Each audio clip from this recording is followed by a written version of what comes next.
everyone, and welcome to today's podcast, Where Does Your Journey Stem From? Hosted by myself, Dr. Karina Minardi. Today we have a wonderful guest who is a scientist at Q2 Solutions, Amal Dadi. Please welcome to the stage, Amal. Hey, Amal, how's it going? Hi, good to be here. Thanks for having me. Yeah, of course. So Amal Dadi is a biologist with broad experience in basic science research, clinical testing, and environmental education and advocacy. She earned bachelor's degrees in French and biology from Grinnell College and recently completed a master's degree in science policy, bioethics, and tech ethics from Duke University. She currently works as a scientist at Q2 Solutions, where she conducts laboratory work supporting clinical trials. Amal is passionate about science communication, public outreach, and research implementation. In her free time, she enjoys hiking, cooking, climbing, and conversations with her very chatty cat, who's probably going to be a co-guest at some point, hopefully tonight. But thank you again, Amal. Happy to have you. Excited to hear about your story. So let's just jump right in and tell us a little bit about yourself and your background. Yeah, thank you for the introduction. I can almost guarantee that Peach is going to pop in at some point. She is hiding in the room with me somewhere. So, so my name's Amal Dadi. As you mentioned, I work as a scientist at Q2 Solutions currently, primarily doing lab work to kind of support clinical trials and therapeutic development. But I consider myself just very broadly a biologist because I've had the wonderful opportunity, honestly, to explore a lot of different avenues in the field. I've done research in neuroscience and nephrology, basic science research. I conducted clinical testing during like peak COVID for a university. I've done environmental education at a number of different institutions, a botanical garden museum. I worked at a forest nonprofit about a year or two ago, working on a public health project for them. So working on the intersection between human medicine and human health and environmental issues. I think I've really, within the field of biology, I think I've taken my time to kind of meander and explore a lot. And I feel very grateful to have had all the opportunities that I've had. So. Well, I think Amal is the scientist, right? Yeah. So who's Amal as the person? Me as a person? Oh, that's interesting. I think I'm someone that is just generally very curious about other people and about the world, which I think is part of what really attracts me to science generally. But I think me as a person, I mean, I'm quite social. I do a lot of equity and racial justice work and social justice work as well, which I also think intersects with my scientific background. As you mentioned, I really like hiking. I love cooking. I love climbing. I'm doing 100 hikes this year, so I'm on like 84, I think, so far. It's going to be a little bit of a scramble to get there by the end of December, but we'll get there. So so I think I'm just someone that generally I've moved around a bunch. I visited like 34 states so far. Travel a lot. So. Well, and I find it interesting that you have a dual degree in French and biology. Yes. So why? Everyone asks that. Like literally every time I mention that, they're just like, why? I went to, so for people that are not familiar, Grinnell College is a very tiny liberal arts school. So for context, I actually grew up in a DC suburb, so very cosmopolitan, metropolitan. And then I spent 4 years in like the southwest part of a cornfield in Iowa. The town is 10,000 people. The school's like 1,700. So it's very remote. It's very tiny, but I chose to go there because Grinnell has what's called an open curriculum. So there is one required class for all of us. And then beyond that, as long as you fulfill the requirements for a degree, you can choose to take whatever else you want. And so for me, I think I was very attracted to that academic environment because I have a very hard time focusing on just like learning about one thing, studying one thing. I, again, just kind of like am curious about everything, and I really want to learn about all sorts of things. So in that college context, it was actually quite common for people to major in fields that were just very different, right? Language and a science, or like history and, you know, art or whatever. And so I did French because I had to take 2 years of it in like my public high school, of a language, and I think my choices were like Spanish, which everyone was doing Spanish, so I was like, I don't want to do Spanish. Everyone's doing that. Chinese, which I was like, that seems really hard, so no. And then French. So I did 2 years of French, and then I was kind of like, and this is like my own mentality, I was like, if I have to take 2 years of this, I may as well like try to be fluent. So I ended up like continuing throughout, high school and then majoring in it. I studied abroad in France when I was in college, which was like my semester off of science.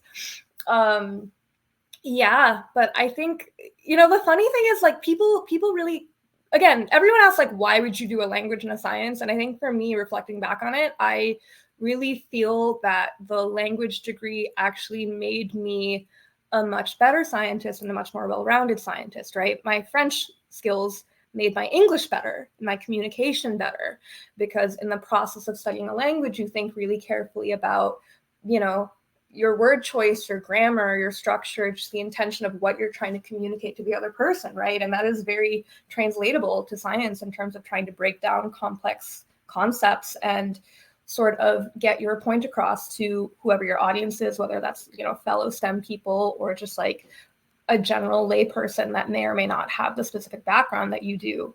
I think that it forced me to do a really more comparative, like cultural study in terms of just like values, customs, ethics, morals, right? And compare them from like the Francophone sphere to the Anglosphere. And I think that's also very beneficial for a scientist to have that perspective as well, right? In terms of just thinking about how your work is going to impact different groups of people, and also bearing in mind that, the folks that you are working with may come to the work that you're doing with a different frame of reference than you have.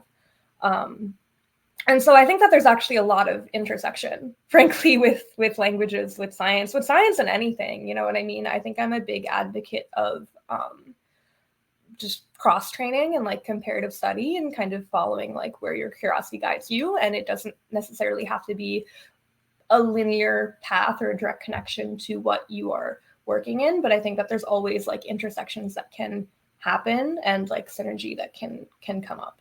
As I talk to a lot of people, the difference comes down to, okay, do I go to a large R1 university, or do I want to go to a liberal arts university? And, when I think about this, it's the curriculums usually are the same in the fact that the core requirements are the same, right? But there's some intricacies around studying a whole person that's usually offered at the liberal arts school. So I was wondering if you can comment on that. Yeah, at this point, I've worked at several large R1 universities. I got my master's degree from a large R1 university.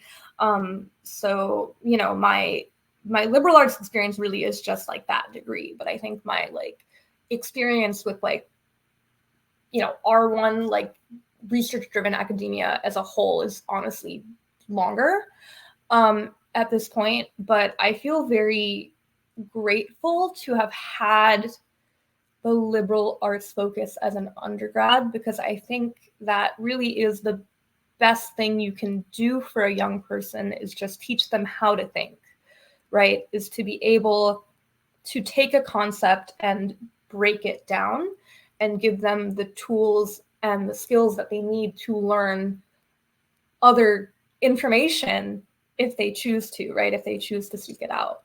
I think that it was, and to be fair, like there's certain things I think that are advantageous for, undergraduates that are at a big R1 university, right? I had a difficult time as an undergraduate finding, opportunities to be able to do research in a more formal way, just because they were so limited, right? Not only because it was a liberal arts school, but also because it was just so isolated, right? It's very rural. But I was really grateful for, I think, the diversity of Grinnell. When I was looking at colleges, that was like one of my big factors, was just somewhere that was, racially, financially diverse. I think I was really looking for academic rigor, which I feel like the liberal arts curriculum is, generally very rigorous, right? And it attracts a lot of people that are very, intellectually curious, and they're able to have those conversations and debates. So I think that, I feel very fortunate to have been able to go to a liberal arts school as an undergraduate. I don't know that if I was like 18 again, like facing like the choices of colleges that I had, right? Like maybe like one thing, star could have aligned a little bit differently, and I would have had like a different array and like might have made a different decision. I don't think I necessarily, as an 18-year-old, like quite understood the difference, but I think, with hindsight and some age and having had exposure to both sets of institutions, I think it's a really good option for young people to do the liberal arts thing. No, that's good. That's good to know. And as you said, you transitioned over to an R1 university for your master's. Yeah, I worked at them as well. So that's the other thing. I worked at, Weill Cornell, Northwestern, University of Illinois, Chicago. So and that was in between, right? Yes, that was in between the master's and the undergrad degree. So what did that opportunity of taking that sort of break, it's not necessarily a gap, but getting that experience, what did that teach you? What did it solidify in you? Yeah, I think I'm also a big advocate in like taking breaks in your education. And the other thing is, like, my master's degree was a little bit more open-ended, right? And so I think for people that know that they want to do something really specific, right? Like maybe like be a doctor, or like a research scientist with a PhD, I think that there is maybe an argument to be made that going straight from like the undergrad to the graduate degree could just be like a very streamlined path. But I think a lot of people will sometimes do the master's because that feels like the most logical path. And I think that being able to take some time in between furthering my education to just like work and like exist in the real world and like get my finances in order, get my life in order, like, you know what I mean? Like be a young adult, right? Developing a career, right? Not just an education, but like a career. I think that when I chose later on to further my education and do the master's degree, I had a much better idea of why, right? Of what I was looking to get, of what kind of skills, what kind of exposure, what kind of credential that I wanted, and how I would be able to use that in the future because I had the real world experience, right? I think that, just within my cohort of people in my master's degree, I think that those of us that had a little bit of work experience prior to going back to school had an easier time of it just because we were, again, more aware of like what we were trying to find with this. And so, at a school like Duke, right, which is, well regarded and very well funded, there's opportunities to do anything really that you want to, right? There's so much available to you that you can kind of like dig in and get your hands dirty with. And I think it can be easy to get lost in that if you're not like focused, right? If you don't have an idea of like, this is what I like, this is what I don't like. And I think that like getting real world experience is, really useful for figuring that out. I also think that just like you never get less qualified, So like if you want to go back for the degree at some point, like it's, it's fine, right? These institutions are still going to be there. You're still going to be able to do that. But I think for me, I was really burnt out after my undergraduate degree. And so I think like taking a few years also just helped me like get in the mindset of like, okay, once I felt ready to grow and to further myself in that way, then I felt like very equipped, right, to go back to school. But I definitely needed the like, I think I took like 4 years there in between, 4 or 5 years. So I definitely needed that time. Yeah, no, I took a break as well, Yeah. and it was nice because it made me realize that I missed research. So I Yeah. completely did not do any research, and so that was actually a good like solidification that okay, no, I need to go do this PhD thing because research was something that I missed. So as we mentioned in your bio, you went to Duke afterwards. Science policy, bioethics, and tech ethics. So I'm really curious, sort of, what was your reasoning for choosing Duke? What was your reasoning for choosing the program? What did you want to, you talked about skills and exposure in selecting a program. So was that the main priority for you? Yeah, so I was working for I think I mentioned I had like a bunch of different like, jobs, side hustles kind of here and there, different like things I was trying to do. But my main work after undergrad and before grad school was I was the manager of like a really small startup nephrology lab at Northwestern. And so my PI was coming from a postdoc.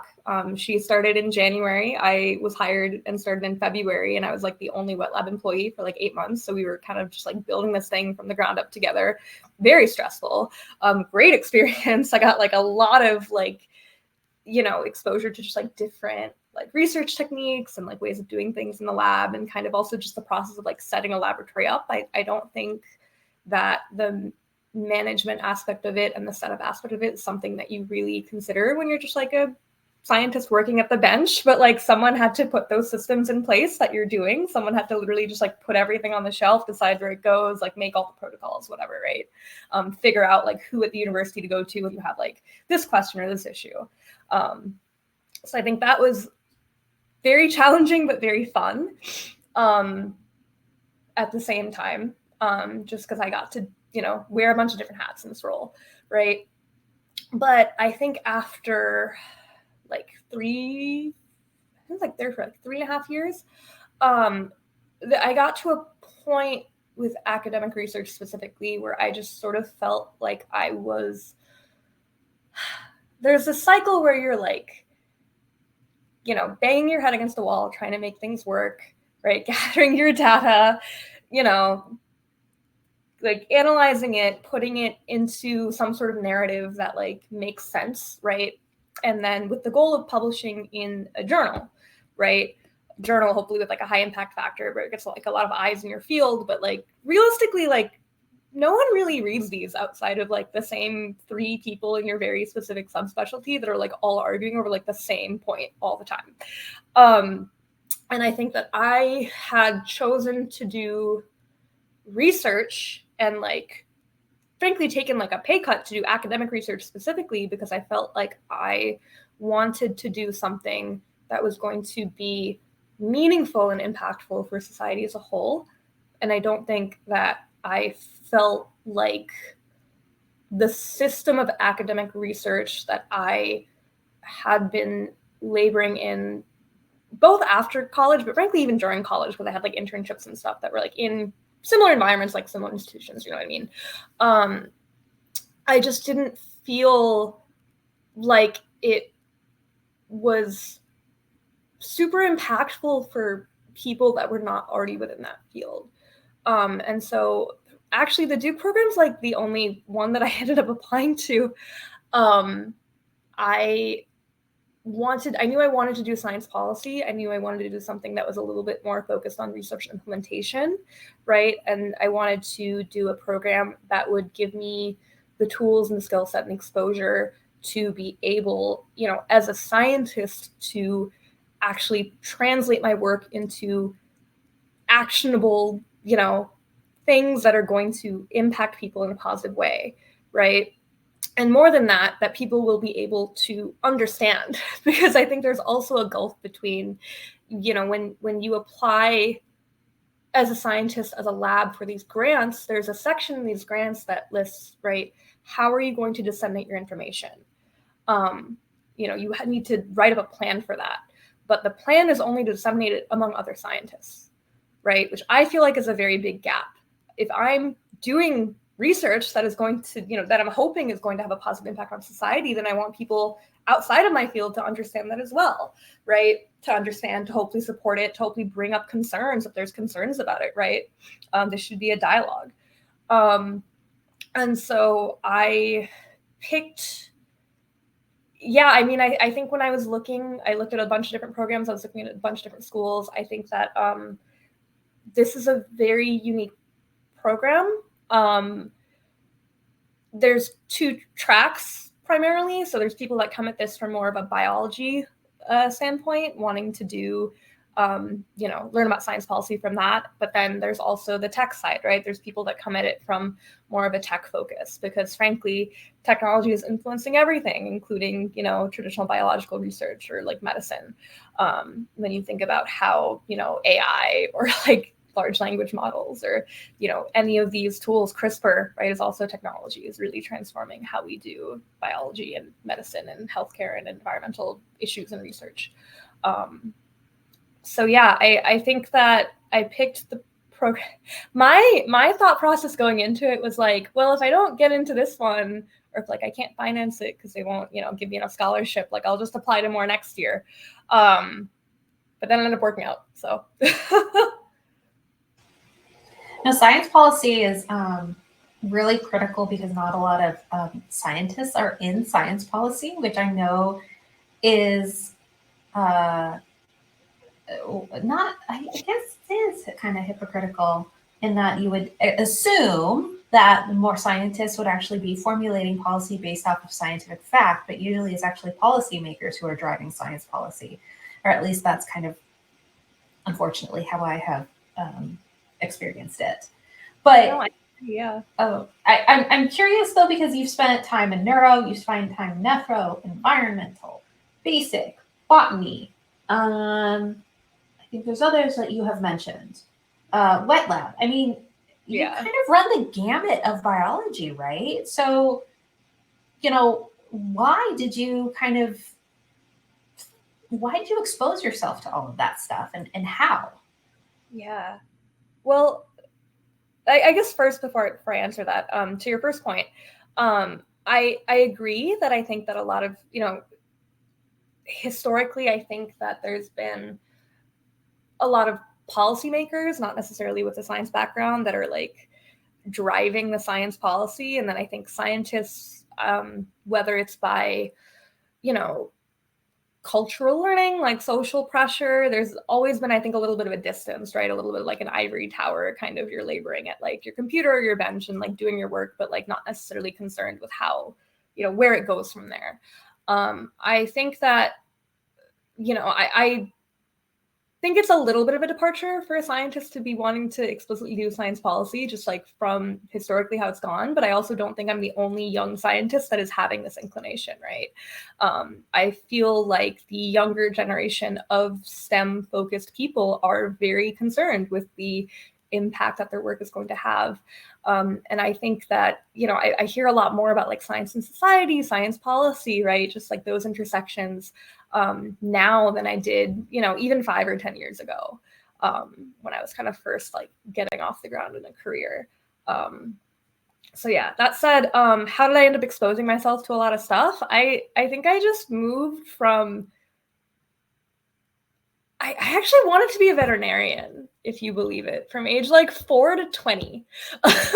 I really wanted to be a vet, to the point where like I literally worked at a vet's office for like 3 years, and I like did all the prereqs for it in undergrad, and like I talked to a bunch of veterinarians, and eventually after all that decided wasn't for me. It's a really difficult career both to get into and also to sustain. It's not an easy thing. But in the process of doing that, Grinnell, the biology curriculum, is actually very research focused. So, in my aspiration to be a veterinarian, obviously I was taking a lot of bio classes, and I also just like really enjoyed bio. But the way that they do it there is the first biology class that you take is actually a research focused class. So you're working under a professor and you're kind of just like developing experiments and research protocols to like basically align with their area of expertise. So it's not really lecture focused beyond like learning about their specific subject matter. But you're spending a lot of time in lab, right? You're spending a lot of time outside of lab, like formulating your plan, and you're spending a lot of time in lab, like executing it. As opposed to, you know, I think they called it like a flipped model. I think traditionally it's more like you do a lot of lecture for the first like couple years and then you get into lab and do the research, right? And so, you know, I think for a lot of people, did not like the research part. I realized that I was really good at it. I both enjoyed it and also was quite good at it. I think there's, you know, just the curiosity, right, aspect of it really appeals to me. Kind of trying to problem solve and troubleshoot really appeals to me. I think there's like a little bit of perfectionism as well, frankly, that, you know, I have that lends itself very well to lab work, actually. It's not always a good thing, but I think in lab it tends to be a good thing. Yeah, so I went from like wanting to be a veterinarian to like getting this research closer really early in my college career. At the same time that I was like moving away from veterinary science as a path, I was moving into research. And then trying to sort of find my niche there. So started out with neuro, worked in a nephrology lab, did clinical testing, was working at like, you know, volunteering at a nature museum concurrently. And then when I got to Duke, I started working as like an environmental educator at like a botanical garden here. I did a bunch of other stuff. I TA'd for like an art science lab. That was really cool. So, you know, I think I've been able to explore a lot of different avenues of it because, you know, A, I can't really make up my mind, clearly, on like what I want to focus on. But B, I personally feel like there is sometimes more value in learning what you don't like than there is in knowing what you do like. Right?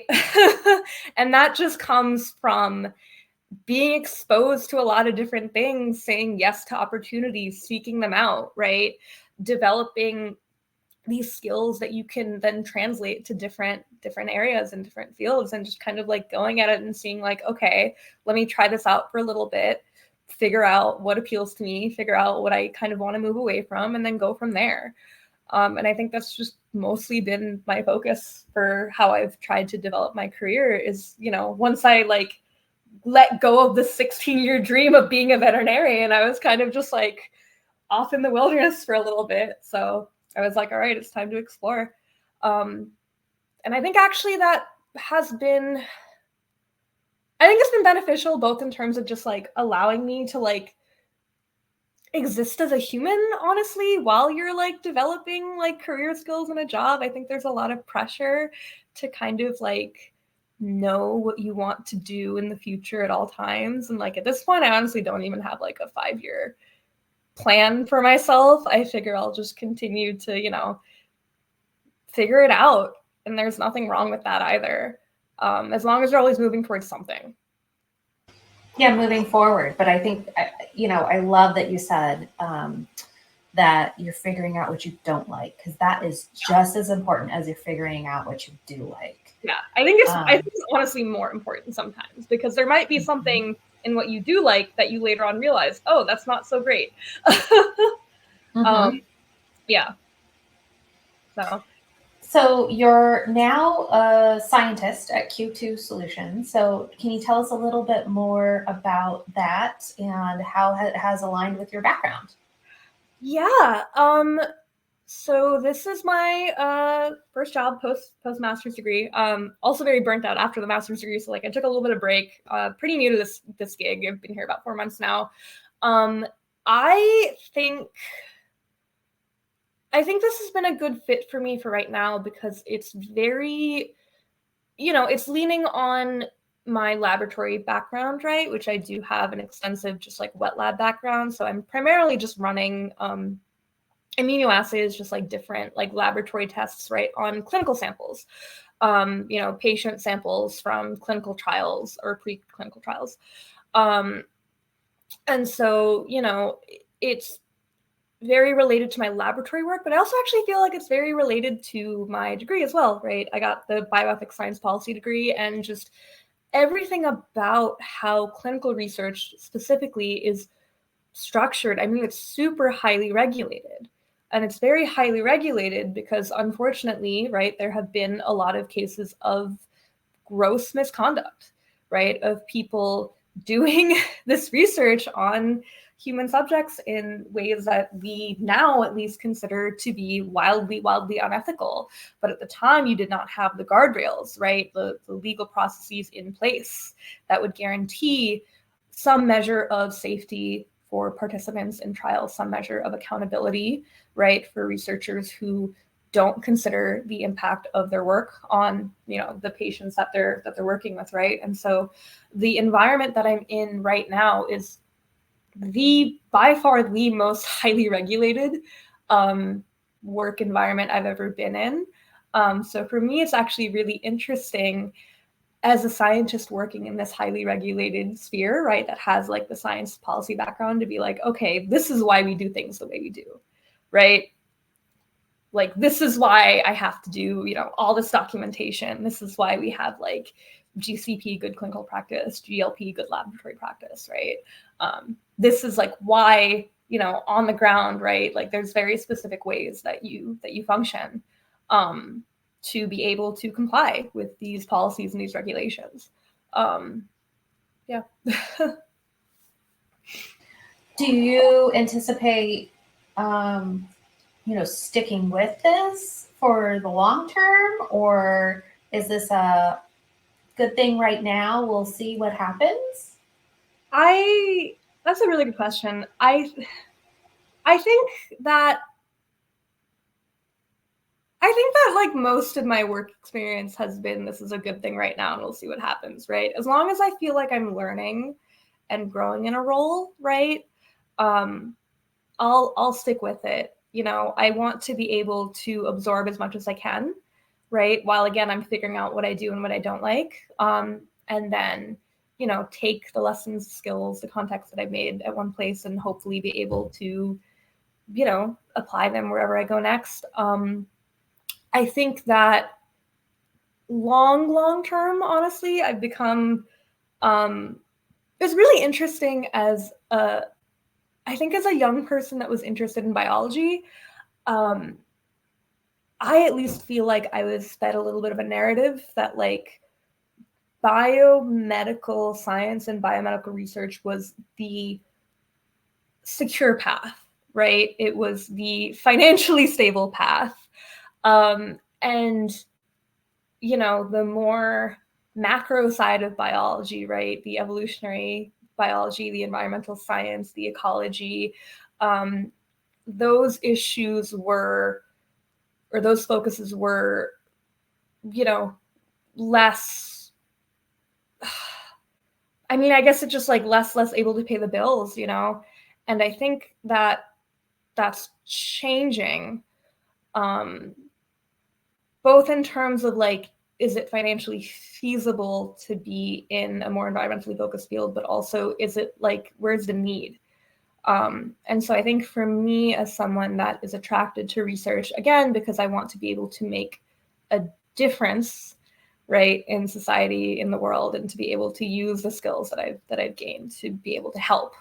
I feel like climate, biodiversity loss, like environmental degradation, I think are the pressing issues of our time, more so than medical advancement, which has been, incredible in the past century, especially. But yeah, I would love to be able in the future, I think, to do research that is more focused on environmental issues. But that also, the other thing I will say is that, like, I don't think that precludes it being health focused either, right? Which people don't realize. So I did, I worked at, during my master's degree, I did a summer job at this organization called Dogwood Alliance. So they are an advocacy organization focused on promoting sustainable use of forests in the South specifically. And I did a project with them looking at the public health impacts of forests, of which there are a ton, right? It's really crazy. People that live near forests are, less likely to have all sorts of conditions, from COVID to heart disease to cancers to respiratory issues to mental health problems. The health of our communities is very tied into the health of our environment. The health of our, animals also, right? Our livestock, our pets is very tied into the health of our environment. And so I think, I would love to explore that aspect a little bit more in the future, I think. I love that. I think that's spot on. And my question was an indirect question of, do you see a PhD in your future or not? Probably, honestly, just because I'm a nerd that likes school. I think I need a lot of time between the degrees because it's just hard. It's just I think school's hard. I honestly think working full time, for me at least, has been a lot less stressful than when I'm in academics. And maybe that's because I have a bit of a maximalist approach to academics. I just try to do all the things. Because there's so much opportunity to explore when you're, a student at a university. But yeah, no, I'll probably get the PhD again eventually. Just because I really enjoy bio as a field. I like learning. I think I really value being able to get that kind of education for sure. And frankly, having the doctorate in front of my name would be nice. But I think I was very well served by taking some time, after undergrad before I went to do the master's. And so I think I'm kind of doing the same thing right now, as, exploring a little bit, seeing what I like, seeing what I don't. And then there's no rush to get the PhD either, No, you're just more qualified as time progresses, right? Exactly. So. And we're nearing the end of our time, but I do want to ask you one last question. So you've given a lot of advice. You've given a lot of things to think about and to digest for the listeners. I'd be curious, however, if you were to roll back the time clock to 10 years ago, what kind of words of wisdom would you have given yourself to pursue either a STEM career or a master's or pretty much anything in STEM? Yeah. So 10 years ago, I'll reveal my age, I guess. 10 years ago, I would have been either have just started college or being a senior in high school deciding what I wanted to do. I think if anything, the advice I would have given myself at the time is just not to be as concerned about it and just kind of enjoy the process of learning and exploring more, which is hard, to say, I think, to a stressed out, senior, early college person. But I think that would have been my main advice, honestly, is to just be a little bit less rigid in my thinking of what is ultimately going to contribute the most to my career development, right? Because it didn't end up being all the vet school prereqs that I did, it ended up being as I mentioned, I do think the French degree really helped with my science background and the skills. I think there's a lot of pressure in STEM fields to be just very narrow-mindedly focused on not even just science, technology, math, but just your very specific field within that, right? And the best scientists, and frankly the most interesting people that I've met, are the ones who are able to take a step back from that and enjoy and value, research and topics and studies beyond just that very, very narrow focus, right? So I think my advice to myself, honestly, is a young STEM person would have been take art classes. Just take more art classes, truly, because there's a lot of intersections with that too. Take more history classes, take more sociology classes, take more, and I had the opportunity to do that at at Grinnell. For sure. I think I took classes in like 12 different divisions or something. So it was a lot, but I probably would have told myself like, just take more, just take more of those. The art especially. Yeah. I do regret a little bit not learning to draw in a more like formal way, because I think that there's a lot in terms of like the process of like doing art and doing science that is overlapping, right, in terms of just like very close observation of something. And so, you know, yeah, that actually is a skill set I've been thinking of trying to pick up.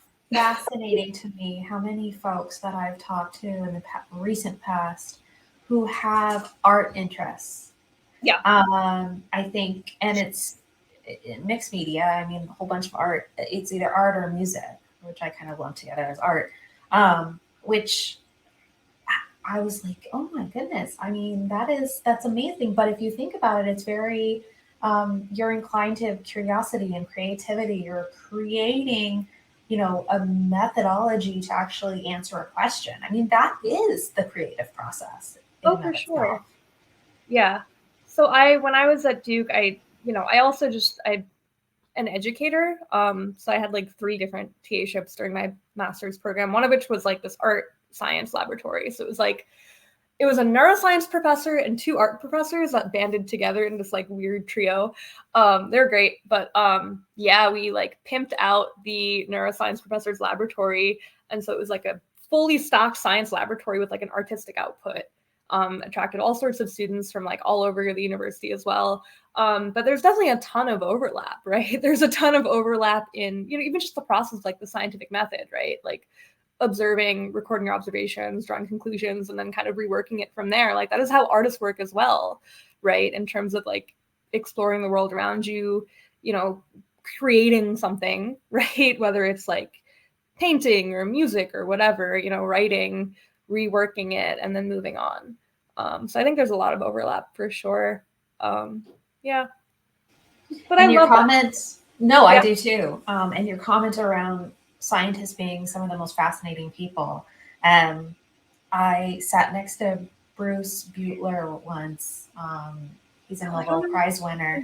Okay. And he asked me, oh, where are you from? And I said, oh, Southern California. And he was born and raised in Southern California too. And I said, oh, but I moved to DC because there's more history in DC. And he schooled me instantaneously about California history and what has happened. And I'm just looking at him going, you are a Nobel Prize winning scientist and you just owned me on history. I mean, and he just had all of these facts in his mind and it was just amazing. But at the same time, it was like, oh my goodness, you are brilliant and just an encyclopedia.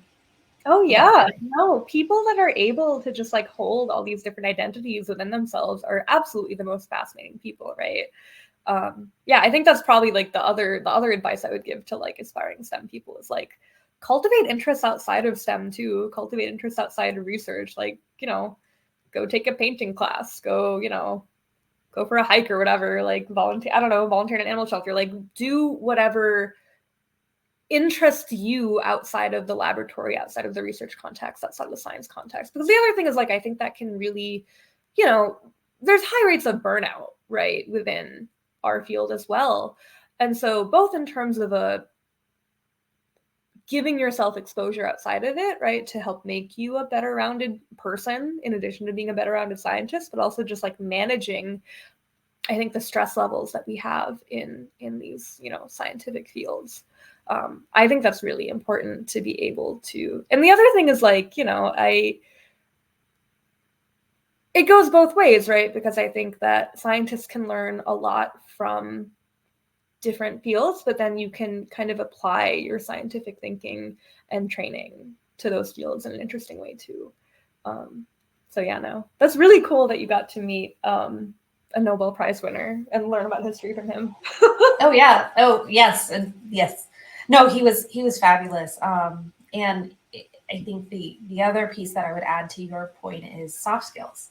So I think soft skills and the ability to leverage soft skills outside of the laboratory. That's not something that's cultivated in a laboratory. at all. But in other fields it is. And so that is definitely an outlet for that, because that could cause some high degree of burnout too, because you're just not dealing with people who are people. Yes. And honestly, it's always so weird to me that we call them like soft skills versus hard skills, right? When we talk about soft skills, we're usually just talking about like the ability to like talk to, understand, and empathize with other people in effective ways. And I think that is absolutely critical for anyone that wants to have any sort of impact in a scientific field, even if you're just like a PI holed away in a lab, right? Like the best PIs that I've had and that I've seen have been able to work with their team, right? And the worst PIs that I've had or that I've seen are the ones who don't quite understand how to handle people and work with people, not only in the sense of like their specific laboratory team, but also in the sense of like you're writing a bunch of like jargony scientific articles that are like super dense, super hard to read, right? Like even people that like care about your, topic are going to have a really hard time absorbing it. And so if anything, I think that these like quote unquote soft skills, right? The ability to like communicate effectively, the ability to understand other people, the ability to, take what someone is telling you, right? Both in terms of information, but also like maybe what they need from you as a scientist, as a researcher, and like comprehend that, like fully comprehend that before, responding. I think those are absolutely critical to being effective in a scientific field. And it's very unfortunate that our pipeline for training scientists does not focus on that at all, truly. And I think that's also changing, to be fair. I think, again, with like a younger generation of scientists, you have more of that kind of like cross training, more of that interest in policy, in like people work, in, but I mean, I'd be curious, like, what your impression is about whether that's like a more like top-down thing, if that makes sense, from like the universities and the structure and the training structure itself versus like just people. I think just young people that, with the internet especially, like have more exposure to ways of thinking beyond.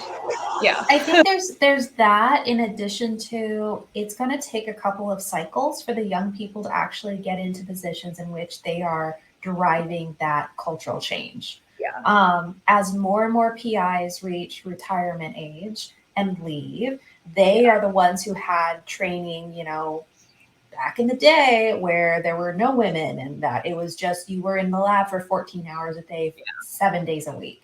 And that's not what science is now. That's not what work-life balance is now. And so I think it's going to take some time. And I'm definitely seeing that change with, especially seeing like women in the workforce, in the STEM workforce. You're seeing that wave of change, but it's going to take some time.